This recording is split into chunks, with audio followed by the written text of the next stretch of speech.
Hey guys, so the first question, I said the Great Pacific Garbage Patch is a large area in the Pacific Ocean filled with floating trash, mostly tiny pieces in plastic called microplastics. It's not a solid island, but more like a big mix of plastic debris spread through the water.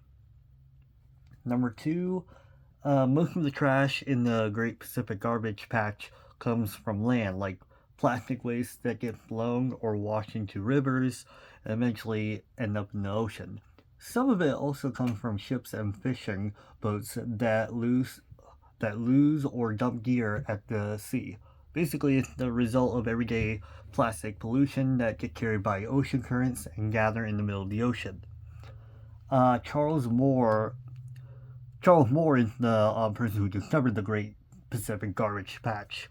He's an oceanographer and sailor who first noticed the plastic floating in the ocean while sailing back in the 1990s, maybe 1997. After that, he started studying the problem with raising awareness and how serious the ocean pollution is. So he directly connected. He's the one who brought attention to it in the first place.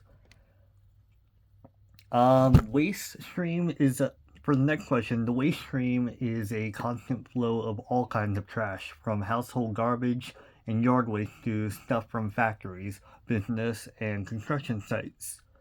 The next question. The problem with plastic is that they are really hard and expensive to recycle. They get spread out everywhere, mixed together, and are tough to collect. Even when people try to recycle the plastic, they often get contaminated, like with food sticks to them, or when different kinds of plastics get mixed up.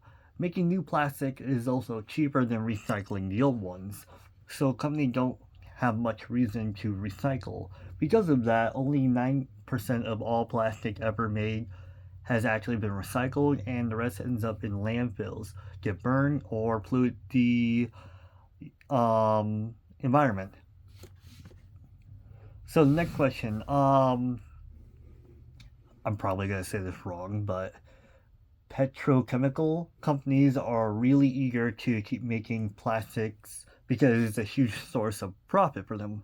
As people start to use less oil for cars and energy, these companies sees plastic as a way to keep making money from oil and gas. Plastic is cheap to make, it lasts a long time, and it keeps demand for their products high, even though they know most plastic don't actually get recycled. Producing more plastic helps them stay in business and make profits.